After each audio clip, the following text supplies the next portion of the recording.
Okay, today we're getting into something that's, well, everywhere social media. Hmm. It promises all this connection. But our main source today, the social media paradox, connection's hidden cost, suggests there's a hidden price. That's right. A pretty steep one, potentially. Yeah. The book's core idea is that these platforms, well, they can silently chip away at our mental health. Silently. That's the worrying part. And we want to unpack what that actually means for you. Yeah, it challenges how we usually think about scrolling through our feeds, doesn't it? It really does. And the source jumps right in, focusing first on teenagers. It paints a concerning picture. It does. It highlights how their self-worth gets tangled up with likes, comments, that kind of validation. So every single post is like a performance. Exactly. And if there's silence after they post something, that silence can feel like, well, like personal rejection. It's quite intense. Wow. And the source actually links that feeling, that pressure, to rising anxiety and depression. Directly. Yeah. It even mentions this chilling statistic. For a teen, one negative comment can trigger a stress response similar to a real-world threat. That's huge. It shows how much weight those little digital nods carry. Absolutely. And, parents might think, oh, there's upstairs in their room, but the book says they're fighting these, quote, invisible battles online. Invisible battles. Yeah. Like comparison, maybe bullying. Comparison, definitely. Subtle bullying, yeah. And just that constant need for validation. It's exhausting. So what's the advice then? For parents, I mean. Well, the author is clear. You can't totally shield them, but you have to talk about it openly. And maybe even more importantly, model healthier digital habits yourself. Lead by example. That makes sense. But okay, the source doesn't stop at teens, does it? It talks about professionals too. No, it definitely broadens the scope. Yeah. It argues that even seasoned professionals aren't immune.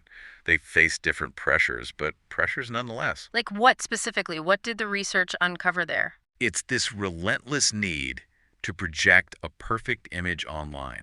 Always on, always available. That always on culture. Yeah. Right. And it blurs the lines, between personal life, professional life. It all gets mixed together. And the cost of that is Burnout, basically. right. Real exhaustion. The source talks about losing focus, shorter attention spans, people just burning out faster. Which makes you wonder how much actual connecting is really happening if everyone's just exhausted. Precisely. Is it productive or just draining? And this is where the source gets particularly interesting, maybe a little alarming. It claims this isn't just some accident. No.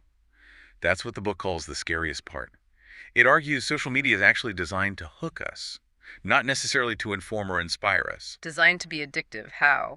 Well, think about things like the endless scroll or push notifications. They work like slot machines, giving unpredictable rewards, a dopamine hit here, a notification there. How the variable rewards thing, right? Exactly. It's designed to create these loops.